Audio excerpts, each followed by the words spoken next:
Hello everyone, and welcome to Newman's first ever live podcast of the Newman Bond. I'm Amy Emerson, Digital Content Specialist, and I'm here with the lovely Abbi Timmermeyer, Events Coordinator at St. Newman's High Tea.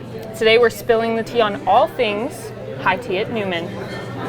So what is high tea? Can you tell us about it? So high tea is actually named after our namesake, St. John Henry Newman, for his birthday, which is actually today, February 21st.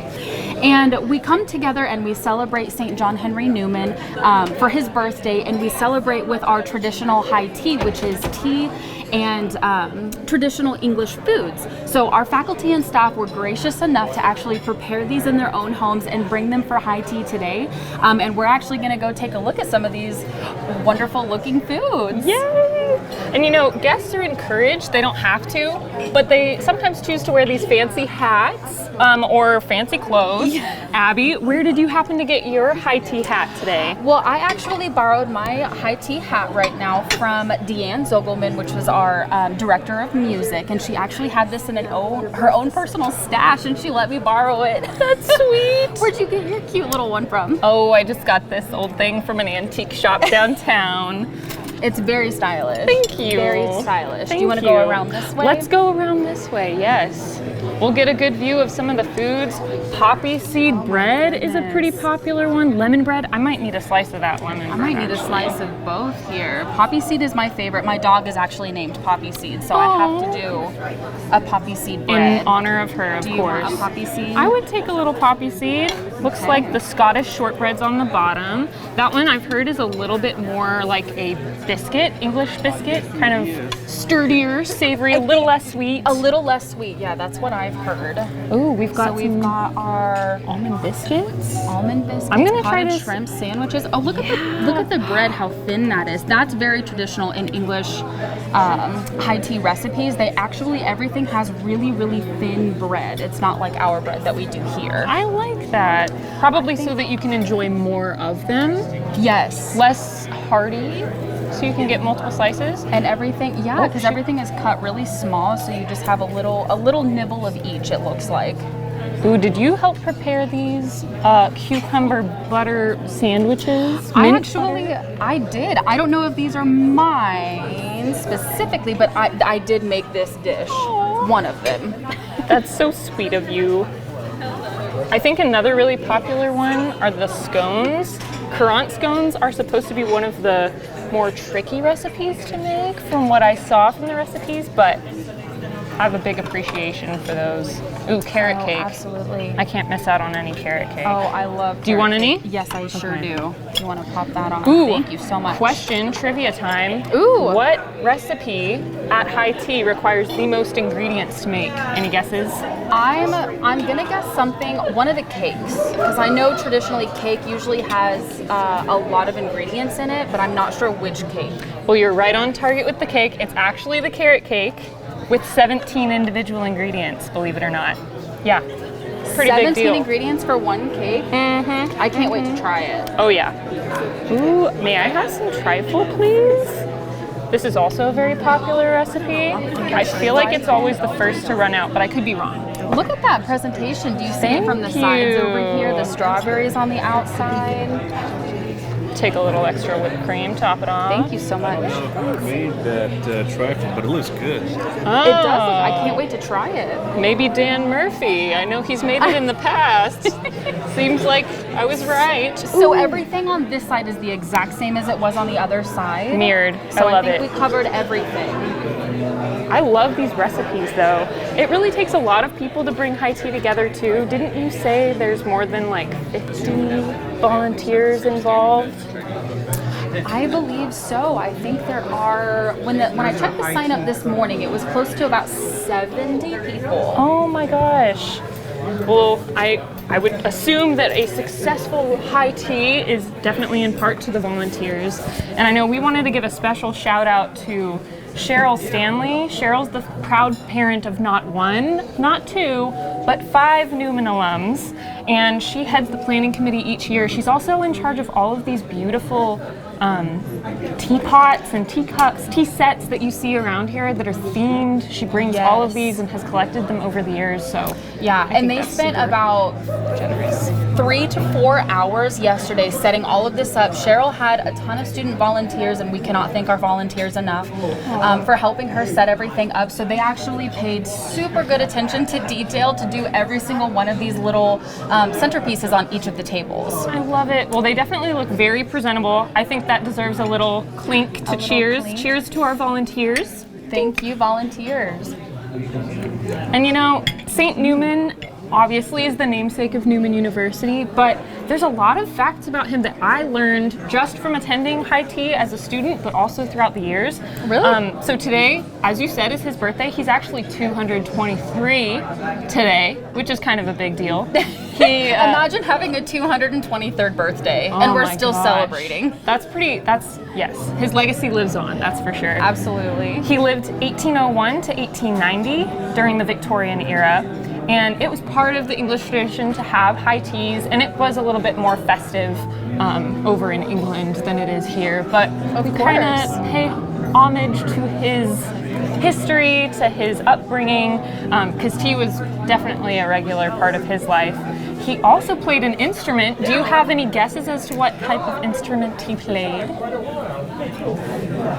The saxophone. Beautiful guess. Actually, it was the fiddle, or the violin, as some of us know it as. Oh, and my in goodness. One of his letters, he even wrote that he sleeps better after listening to music. I sleep better when I listen to music. Saint Newman and I have a lot in common because of that. I appreciate that about him. I definitely resonate with him there too. And he studied at Trinity College in Oxford, England, which, fun fact, 4 of our study abroad students actually just did a day trip to Oxford 2 weeks ago. So they got to stand outside of the college where St. Newman studied.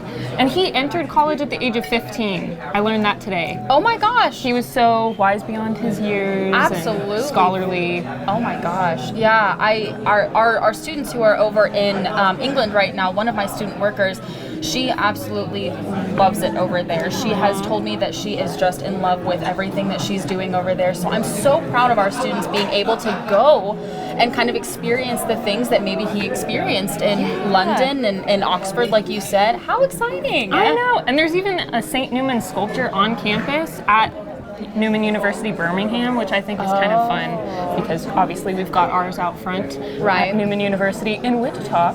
Pretty cool stuff. That is so cool. He was also a pretty witty and sarcastic guy. He was known for his sense of humor. He also had anxiety, something I definitely resonate with as well. So he was just a normal guy, but very scholarly. He wrote several books and poems and hymns, one of which our chorale and troubadours sang today at the St. Newman Mass. Can you name the song, Abby, that was written by St. Newman? It was written by, I didn't know that. Oh, it's Lead Kindly Light. Yes. Lead Kindly Light is a very prominent song. I hear it, our chorale sings it all the time, of course. And a lot of their concerts are kind of centered around that hymn. Yep.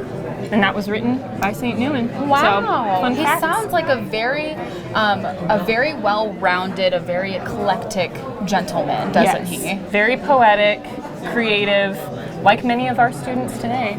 Yeah. No doubt in his model. Well, at a liberal arts college, what else can you kind of ask for? We got some creative students, just like our St. Newman was creative himself. Oh, yes. Oh, yes. Well, go ahead. No, you go ahead. I'm so sorry. No, that's okay. I was just going to say 2 things that I learned that I did not know before. So polite at our high tea. Yes. Pinkies out to the doll.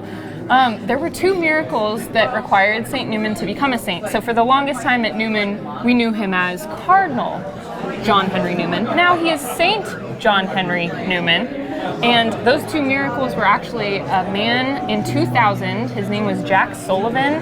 He was on his way to becoming a deacon, and had experienced this crippling back pain. And so he actually prayed through the intercession of Saint Newman, who was not yet a saint, and miraculously, the next day, his back pain was completely gone. He didn't experience any more symptoms. Wow. The second miracle was in 2013, and a woman was about to give birth to her 5th child, but she started experiencing just uncontrollable internal bleeding that was threatening her own life and the life of her baby. So she actually prayed to Saint Newman's intercession as well, and immediately didn't experience any more pain, any more bleeding. She was fine.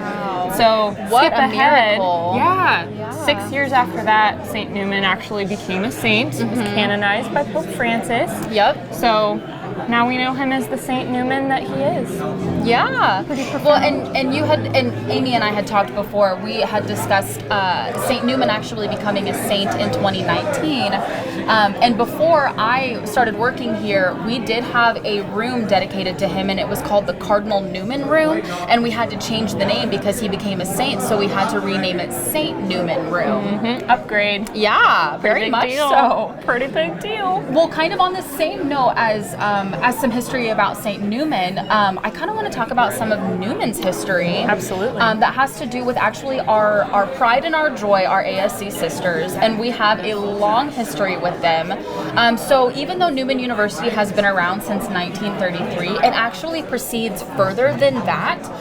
When Saint Maria de Matthias, who was from a small village in Italy, she believed it was her life's mission to just help educate young women, and she actually founded the Adorers of the Blood of Christ in 1834. So eventually, she and a couple other another group of sisters, they actually went on to find Newman University because they valued education so much. And they started an all-girls school. So today there are ASC sisters on 6 out of 7 continents that we have in the world.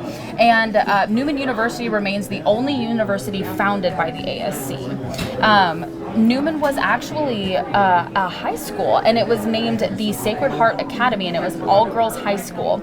After that, then they started kind of mixing in some boys and Co-ed. mixing in some co-ed, and then it became the Sacred Heart College. And then it was named the Kansas Newman College probably around the time when our parents were growing up. My mom still refers to the place that I work as Kansas Newman College. Same with my grandpa.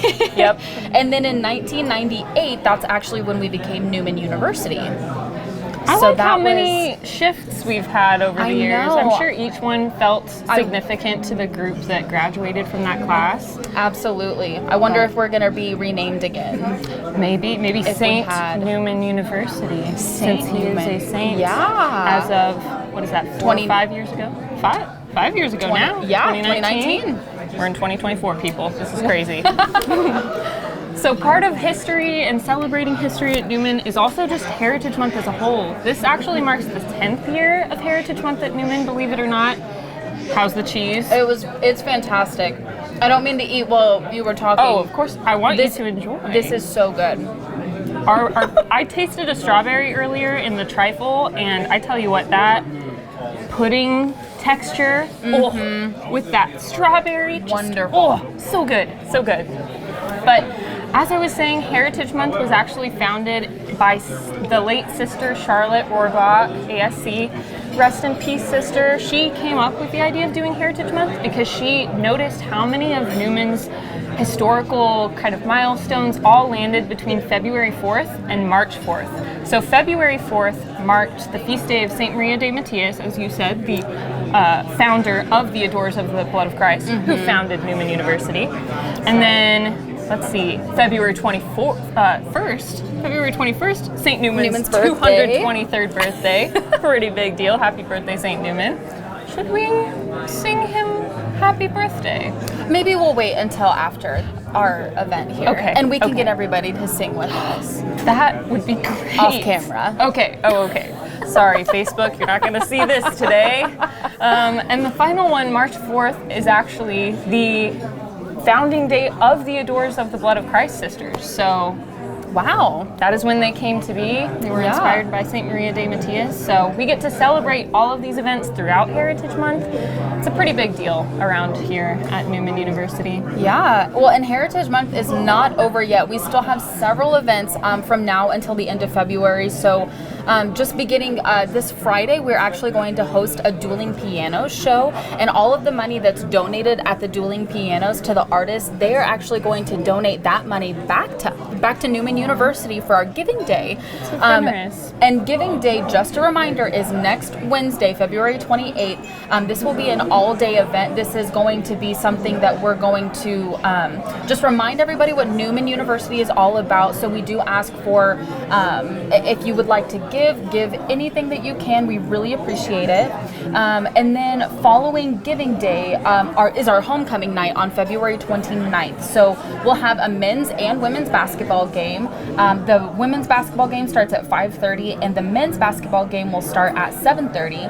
And we'll be crowning the homecoming king and queen live during the men's basketball halftime. I know I'm excited to see who's crowned. I know it's always very exciting to welcome alumni back. Very exciting for all of the students. They just get a kick out of crowning the royalty, and just everybody has such a good time. And that game is packed. Mm-hmm. That game is probably one of the most important games that we will have here on campus. You're going to have to get there early if you want to ensure a bleacher seat. Absolutely.